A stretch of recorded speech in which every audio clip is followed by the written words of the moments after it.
Բարև ձեզ հարգելի հայրենակիցներ։ Բարի գալուստ Օտավայի հայկական մշակութային հեռուստածրագրի 2016-ի մայիս ամսվա հաղորդում։ Ինչպես անցյալ ամիս, այսօրվա մեր հաղորդումը նույնպես նվիրել ենք Մեծ Եղեռնի 101-ամյակին եւ ձեզ ենք ներկայացնում Արամ Աճեմյանի բացառիկ հարցազրույցը Ավստրալիայի ականավոր ռազմական պատմաբաններից մեկի Պիտեր Ստելնիի հետ, որը Վիկեն Բաբկենյանի հետ վերջերս հրատարակեց Հայաստանը, Ավստրալիան եւ մեծ պատերազմ գիրքը։ Գիրքը Ավստրալիայի գործողությունների եւ օգնության մասին է հայկական ցեղասպանության ընթացքում։ Ծրագրի երկրորդ մասը կդիտեք հատվածներ Պիտեր Ստելնիի գիրքը ներկայացնող ելույթից, որը տեղի ունեցավ ապրիլի 16-ին Հայաստանի դեսպանատանը։ Եվ այսպես հարմարավետ թիկնեք բազկաթոռներին ու դիտեք ձեզ համար սիրով պատրաստված մեր հաղորդումը։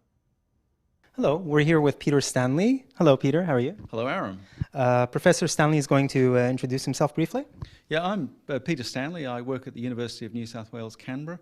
I'm mostly a military historian of Australia, but somehow I find myself regarded as an expert on the Armenian genocide.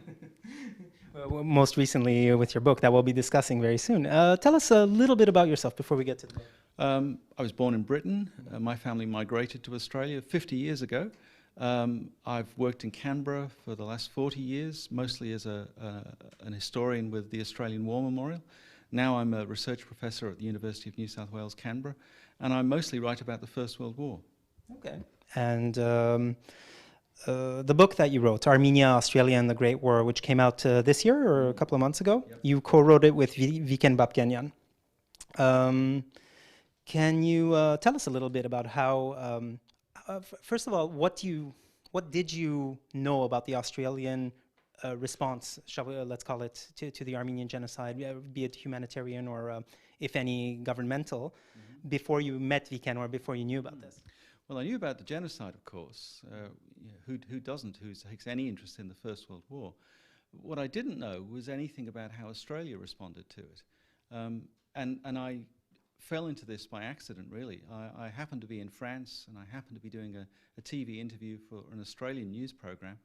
And by the time I got back to my hotel in France, I had an email from somebody called Vikean Bapkenyan. I knew he was Armenian by the name, of course. And how long ago was that? Oh, that was 2011. Okay. And I went down to Sydney to meet Vikean, and it turned out he has this enormous collection of historical documents and books and photographs. And Vikean said, "We'd like you to write a book." And the more I looked at this material and talked to Vikean, the more I realized that actually I was in the presence of an expert. Vikean hadn't written a book before, but I thought he could. And so we basically wrote it together. But I'd say 75–80% of the work in the book is Vikean's. And my role really was to frame it, to express it, to edit it, and to bookend it, to introduce it, and to point to some of the conclusions that you can draw from it. So it's truly is a collaboration between Vikean and myself. And here we are 5 years after our initial contact, and it's come to reality. Well, that and to merge the material together, I assume, was that easy to find? You're a military historian, a specialist in Australian history, of course, and did it merge easily for you and for Vikean? It did, partly because, as you say, what I could bring to the project, what the specialism I could bring was I knew Australia's involvement in the Great War intimately.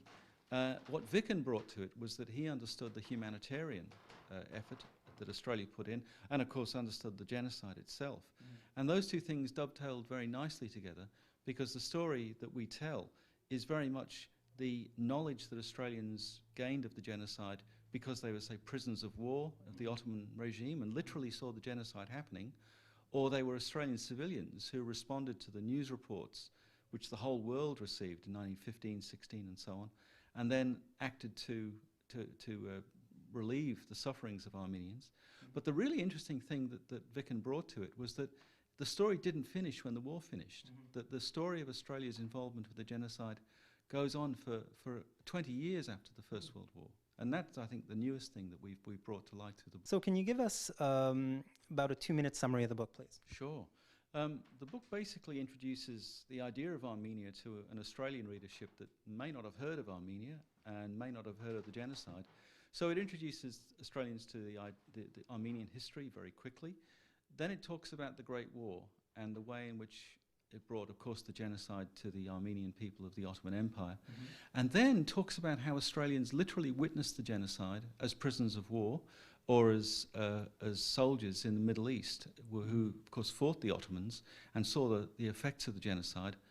And then, and this is the most important part of the book, I think, it talks about how Australians at home responded to the genocide by getting involved in relief operations, not just during the war, but for years after the First World War. So it really tells an Australian story about humanitarianism and a relationship between peoples who didn't know each other before the First World War, but now there are 50,000 Armenian Australians. So in a sense, it's a story about an aspect of Australia's history. It's Armenian story, but it's also now Australia's story. As far as you can tell, was it one of the earliest large-scale humanitarian efforts that was undertaken? It's certainly a large-scale effort for Australia. In fact, of course, there are many humanitarian philanthropic organisations in the First World War. For example, Australians got very closely involved in supporting Belgians. Belgium had been invaded by the Germans. But the Armenian crisis, the Armenian ordeal, seemed to strike a real chord with Australians.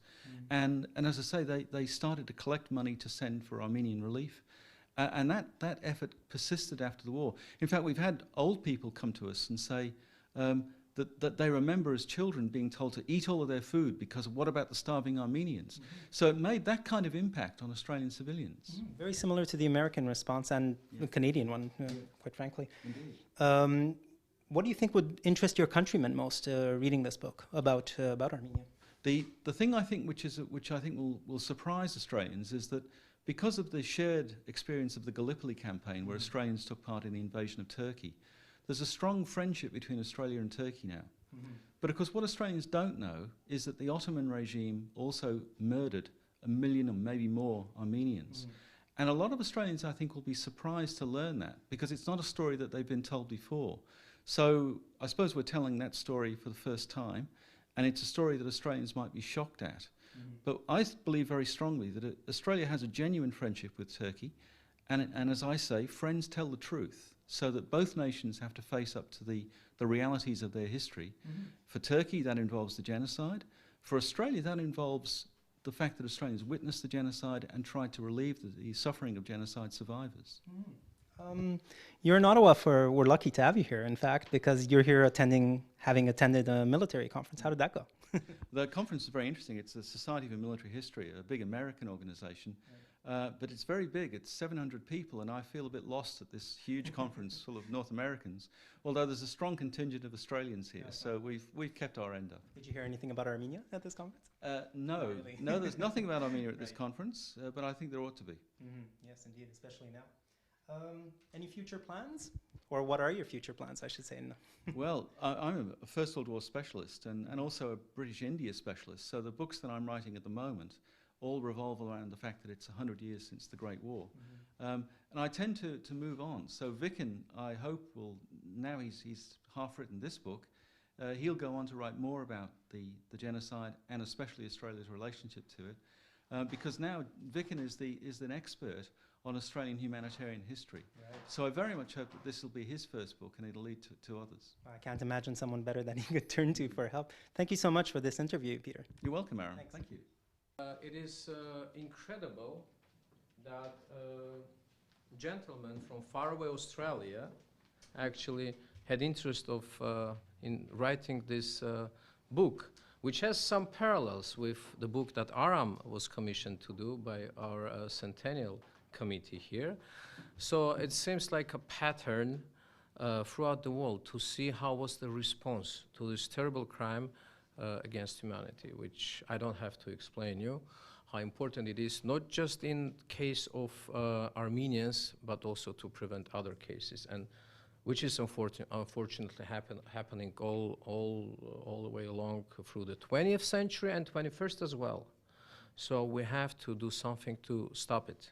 But there's a positive story to this, at least for Australia and Armenia, and that's how Australians continued to support relief efforts among destitute and refugee genocide survivors for years after the war's end. Curiously, if anything, the Australian interest in Armenia became stronger after the war. So all the other wartime causes, the Belgian babies and the supporting the troops, they stopped. but the Australian relief efforts directed towards Armenian genocide survivors, if anything, became more important. Now, this wasn't because Armenians were part of the Australian community. Vicken estimates there were about 30 Armenians who lived in Australia in 1914, so they were practically unknown. And you might have thought that Australians could easily have turned their backs on Armenians. But in fact, the cause seemed to be quite close to Australians' hearts. And in many ways, as Aram's shown, it parallels that Canadian interest in bringing relief to a distant people whom they had no real relationship with, but an intense human sympathy. Now, the main Australian involvement in Armenian relief came through the contribution of a group of workers, sometimes professionals, doctors and nurses, sometimes just activists, people who wanted to do good. Some of these people were nurses. There were women, Leela Priest or Isabel Hutton, who'd been nurses in the war already and stayed on in the Middle East or went back to the Middle East to work in hospitals. But many of them don't seem to have had particular professional skills, but they just wanted to make a difference. They worked for the American Near East Relief, the Save the Children Fund, and the Australian Armenian Relief Fund. And that is a photograph of the Australasian orphanage at Antilias in Lebanon. And there's the Australian flag there prominent. And the photograph shows, I think, just the magnitude of the trauma that Armenia went through, with thousands and thousands of fatherless and motherless children. So there were Australians who were attempting to make a difference there. And here's more shots. One of the most energetic of these people was a man called James Cresswell.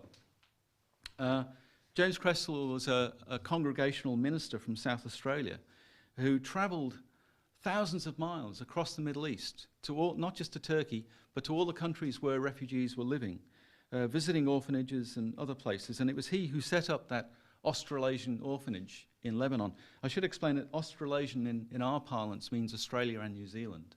So it was an Australian and New Zealand story, and there are New Zealanders involved in this story as well. And here's James Cresswell with a woman called Dr. Mabel Elliott, who's an Australian doctor who served with the American Near East Relief Organisation, and she worked in some of the most turbulent regions of Anatolia.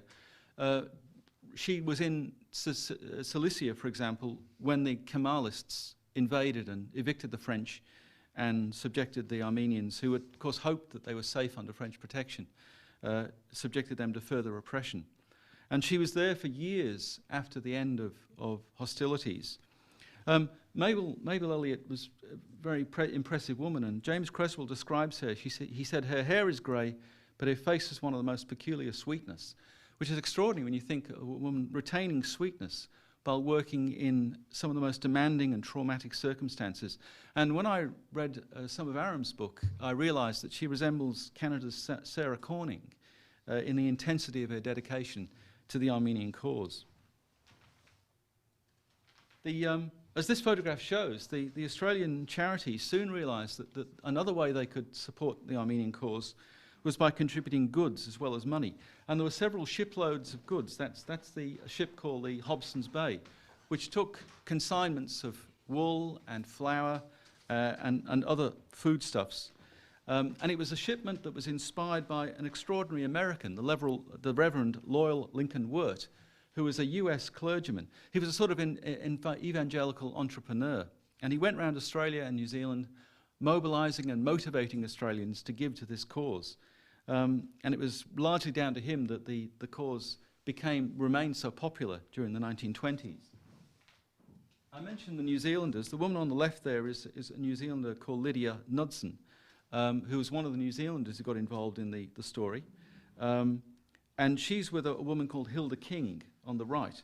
And you can see that she wears the badge of Near East Relief.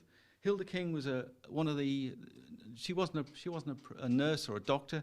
She was a student Christian leader and was inspired by her father to go to the Middle East and went into desolate and dangerous places, often while hostilities were still raging in the early 20s. So, for example, she ran Near East operations in Syria, which is one of the most demanding assignments. And that photograph on the right there is it's a coloured photograph, and I can't work out if it's colour or tinted. But there's Hilda King overseeing the feeding of some of these orphanages with hundreds and hundreds of children being cared for.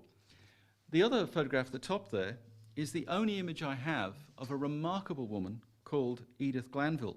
Now, Edith Glanville, again, is not a nurse, not a doctor, not an administrator. Edith Glanville was a mother who lost her eldest son in the very first day of the Gallipoli campaign. He was one of the 2,000-odd Australians who were killed on the 25th of April, and his body was lost. He was never recovered. And rather than grieving futilely, Edith Glanville decided that she was going to throw herself into war work. So she became active in war charities in Australia. But well before the end of the war, she decided that the Armenians were going to be her special cause. And for the rest of her life, she devoted herself to the Armenian relief operations, travelling to Lebanon in this case, but to other places in the Middle East as well, collecting money, organising Australian committees, and literally devoting her life to the Armenian cause. Well, I don't need to tell you what that is, of course. So I want to tell now, just to finish, the story of how I came to be involved in telling this story. I should say, just explain that, as I say, there were very few Armenians who were living in Australia during the Great War, partly because large-scale immigration to Australia by Armenians was impossible under the so-called White Australia policy, which regarded virtually everyone not from Northern Europe as non-white. You may be surprised to learn that in Australia in 1914, you would have been non-white. But from about 1960, the White Australia policy began to be dismantled, and Australia allowed and then encouraged immigration from countries formerly prohibited. And in the late 60s and 70s, that included a great wave of migrants from countries in the Middle East of Armenian communities who were already refugees from the Ottoman Empire, and were now living in a very unstable region in the Middle East. And Australia encouraged their migration to Australia. So now there are about 50,000 Australians who are of Armenian descent, mostly the grandchildren and great-grandchildren of genocide survivors. Now, the Armenian community in Australia, like the Armenian community in Canada, knows those stories of genocide and survival. But Australians as a whole have a very superficial, possibly no understanding of that. I was talking to Aram just earlier, and I was mentioning that Australia and Turkey have a very strong friendship because of the Gallipoli campaign. And lots of Australians go to Turkey, they go to Gallipoli, and they imbibe their, if you like, the Turkish view of Gallipoli. And of course, the Turkish view of Gallipoli doesn't have the word Armenian in it, so that they have a very great sympathy for Turkey, because Australians were invading Turkey after all, fair enough. But what they don't understand is the full picture of the Ottoman Empire in the Great War. They don't know much about the genocide. The reason I'm standing here tonight is that in 2011, I was leading a tour, a battlefield tour of France, because Australians are very interested in the First World War. And I did an interview on Australian television, a live interview. So in Australia, my lunchtime interview was broadcast in Australia in the late evening, 9 or 10 o'clock at night. When I got back to my hotel room in France, I had an email from a man called Viken Babkinian. Well, I knew straight away that this was an Armenian, and I realized that Viken Babkinian, who is a watch seller from Sydney, he's not a scholar, he's not an academic, but he's a man who's devoted a large amount of time and even more money to documenting and preserving the story of Australia and the genocide. And I went down to Sydney to see Viken and realized that I was in the presence of somebody who had a unique and precious resource, because what Viken had done was to buy books and acquire documents, to contact families. He contacted the family of James Cresswell, that clergyman, and he had James Cresswell's diary. He contacted Edith Glanville's grandchildren, so he knew all of these stories. What he didn't know was how to make this into a book, and he said to me, would I like to help him turn this material into a book? And he basically wanted to give me his collection, his archive, his library, and get me to write the book. Well, as it turned out, that didn't happen, because I realized that I couldn't write this book. I think it needed an Armenian sensibility to write this book. And I needed Viken's knowledge and his passion and his contacts and his awareness of a subject that I knew very superficially. So, in any case, I didn't have a lot of time, because in those days I worked at our National Museum, and I would have had to have done it in my own time. As it turned out, though, then I got a job in a university and my time was my own. And what happened was that I encouraged Vicken to write this book himself. So the book has both of our names on it, but 75 to 80% of this book was written by Vicken. And what I did was help to shape the story, to edit the story, to add context. I wrote an introduction and an epilogue. And the epilogue makes the point that if Australians and Turks should be friends, they should tell the truth to each other. And Australians shouldn't be, Turks shouldn't be embarrassed to tell the truth, and Australians should hear the truth about the genocide.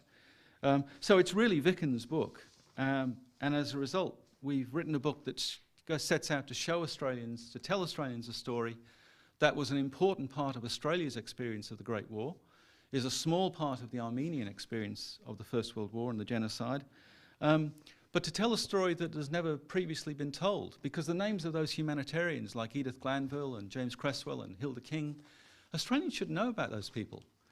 The Australian heroes of the Great Wars are not just the men who landed on the beaches of Gallipoli. There are people who gave up their life and their health and devoted parts of their lives to going across the world to help people that they didn't know. So it's a story which I think is important to Armenians, but I think it's also important to the nations like Australia, which has a very proper concern for what happened to Armenians during the Great War. Well, thank you very much for listening, and I hope that we might have a constructive discussion now as well, and look perhaps at the relationship between Canada and Australia and the Armenian genocide then and the Armenian community still. And Your Excellency, thank you very much for having me at your embassy. Thank you, ladies and gentlemen.